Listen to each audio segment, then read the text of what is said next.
Acha kuchora miundo ya railing inayohatarisha usalama.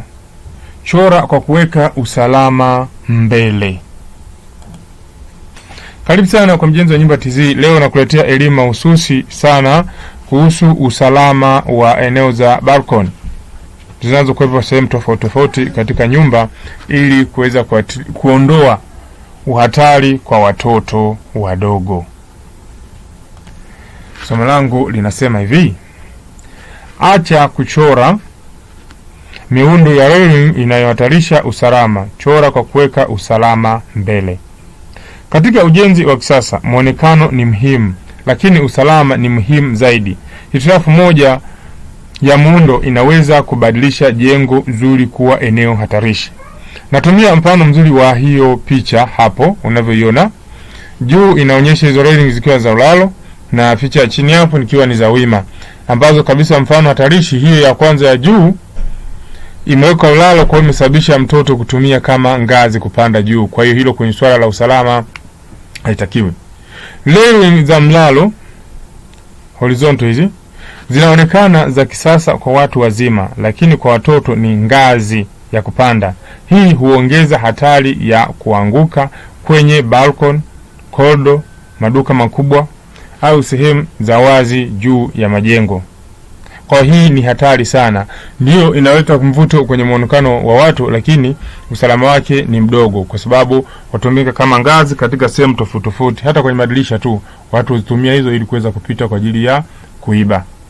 Nizungumzie hiyo picha ya pili ya chini yake. Kwa nini leo ni wima? Vertical salama zaidi. Hazihamasishi kupanda, hupunguza hatari ya kuanguka.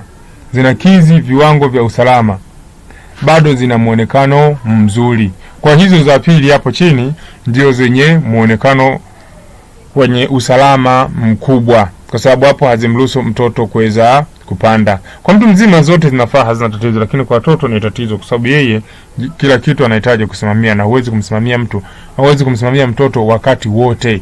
Lazima kuna muda atakuwa na uhuru wa kucheza. Pale atakapopata nafasi ya kucheza ndio huanza kupanda humo. Kwa atakapokuwa anapanda, usalama wake unakuwa hatarini. Ni rahisi kwake kuweza kuanguka kama mnavyoona hapo ipo kupanda. Sasa mwisho wa siku atafika hatua ya mwisho, kitakachofuata ni yeye kuanguka. Kitu cha kuzingatia, urefu unatakiwa uwe ule ule, ile bila kujalisha ni ulalo au ya wima. Kwa kufuata tu urefu ule ule, lakini bado zinatofautiana usalama. Urefu ule ule, kusudi lile lile, lakini matokeo salama zaidi ni hiyo ya chini.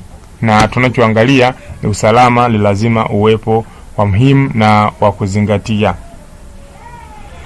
Katika Baroman tunaamini kuwa usalama unaanza kwenye mchoro wa ramani, si baada ya ujenzi. Tunaanzia kabisa kutoka kwenye michoro, ndipo tunavyoenda kwenye ujenzi moja kwa moja. Kwa maana ukikosea kwenye michoro, hata mjenzi atakosea, kwa sababu yeye atafuata mchoro wako ulivyofanya. Na ndio maana hapa kwa Mjenzi wa Nyumba TZ huwa tunahakikisha tunazingatia sana viwango vya ubora na usalama wakati wote. Tunalizingatia sana. Kwa muundo mzuri wa railing unazingatia usalama na mvuto wa kisasa. Mjenzi wa Nyumba TZ ni mtaalamu halisi na mshauri kwa dhati kabisa. Tunashauri sana kwa dhati na kwa weledi ili uhakikishe unaweza kuelewa vizuri. Asante kwa kutazama. Kama umejifunza jambo jipya leo, tafadhali like video hii, subscribe kwenye channel yetu ya Mjenzi wa Nyumba TZ na gonga alama ya kengele ili usipitwe na video nyingine za elimu ya ujenzi. Usisahau kuacha maoni yako hapo chini. Tunapenda kusikia kutoka kwako. Ukihitaji ramani, ujenzi, ushauri wowote wa ujenzi, tupo tayari kukuhudumia. Kumbuka, nyumba bora hujengwa na fundi bora. Asante sana kwa kunisikiliza na karibu tena kwa elimu zaidi na zaidi. Shukrani sana.